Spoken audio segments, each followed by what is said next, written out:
Assalamualaikum warahmatullahi wabarakatuh. Perkenalkan, nama saya Hera Amelia Saleha. Di sini aku adalah perwakilan dari kelompok yang akan memandu wawancara sama Bapak. Pada kesempatan kali ini, saya dan teman-teman saya akan mewawancara mengenai sejarah pembangunan masa Orde Baru. Wawancara ini bertujuan untuk menambah wawasan dan pemahaman kami tentang bagaimana pelaksanaan pembangunan serta dampaknya bagi kehidupan masyarakat pada masa tersebut. Sebelum kita memulai wawancara, kami mohon Bapak untuk memperkenalkan diri terlebih dahulu, mulai dari nama, tempat tinggal, dan pekerjaan. Ya, perkenalkan, nama Bapak Hadi Gardiana. Kebetulan hari ini tinggal di Banjaran, yaitu sekitaran Banjaran. Dan apalagi yang tadi pekerjaannya sekarang adalah sebagai staf guru di universitas. Mungkin langsung aja ya kita memulai wawancara sama Bapaknya. Baik Pak, di sini saya mau nanya bagaimana pembangunan yang dilakukan pemerintah pada masa Orde Baru? Pembangunan di bidang infrastruktur atau di pembangunan di bidang ketahanan pangan itu bidang apa? Di bidang ketahanan pangan. Ketahanan pangan. Pada masa Orde Baru memang itu tujuannya. Jadi pada masa Orde Baru itu yang dititik beratkan terhadap ketahanan pangan. Jadi banyak banyak melakukan tanaman-tanaman, pesawahan, perkebunan itu dibuka. Iya Pak. Baik Pak, ke pertanyaan selanjutnya, pembangunan apa yang paling terlihat atau paling diingat di lingkungan tempat tinggal Bapak? Ya, kebetulan di sana itu ada sungai, ada pembangunan bendungan dan garasi. Yang paling utama kemarin itu adalah pembangunan mengenai pembuatan jalan desa.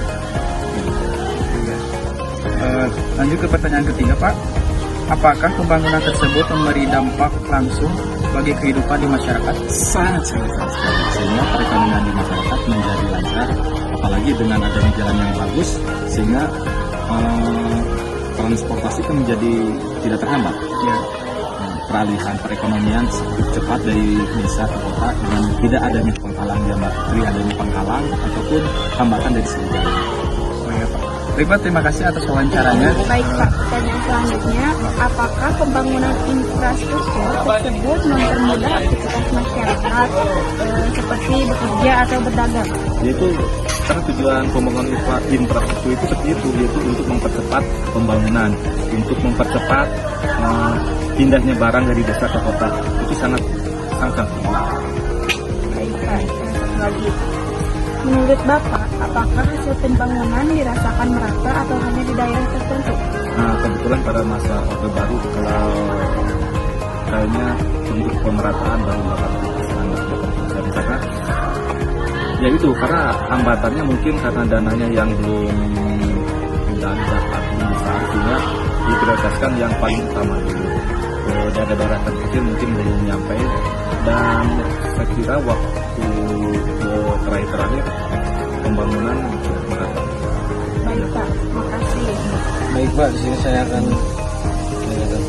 bagaimana pengaruh pembangunan terhadap kehidupan sosial masyarakat saat ini.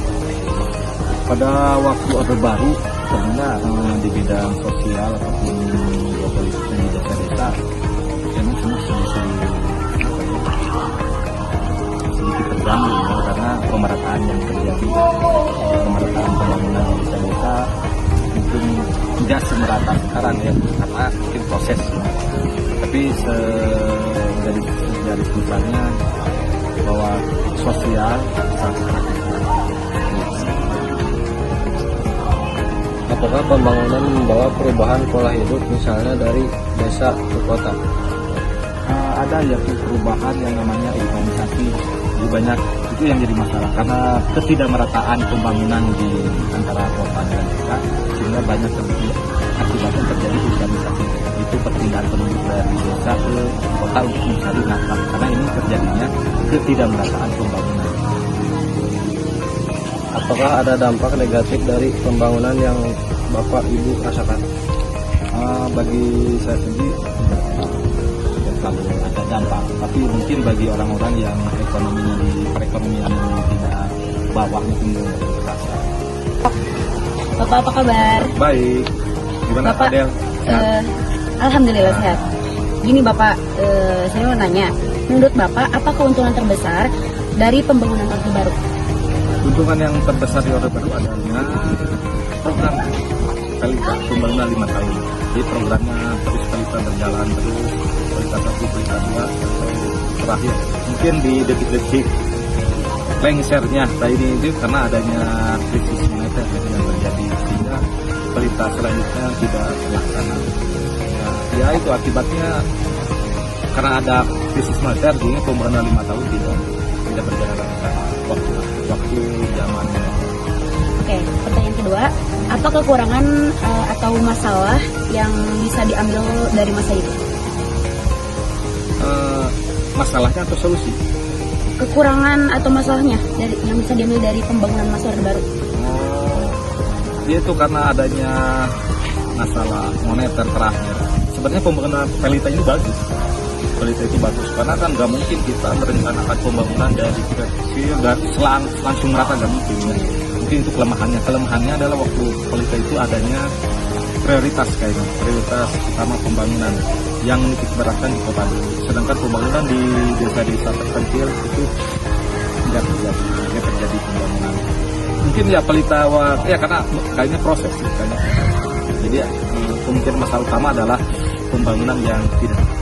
Oke, selanjutnya pelajaran apa yang bisa diambil di generasi sekarang dari pembangunan di masa Orde Baru? Mungkin untuk Gen Z sekarang atau mungkin untuk zaman sekarang harusnya merata, menitik beratkan pembangunan di desa-desa, apalagi di desa-desa terpencil.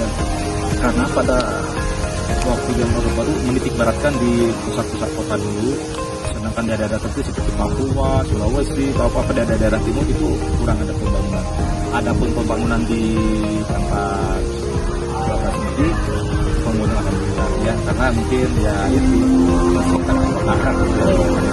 Oke Bapak, terima kasih sudah meluangkan waktunya. Demikian wawancara kami mengenai sejarah pembangunan masa Orde Baru. Semoga informasi yang disampaikan dapat menambah pengetahuan dan menjadi pembelajaran bagi kami, khususnya bagi generasi muda yang dapat memahami sejarah bangsa dengan lebih baik.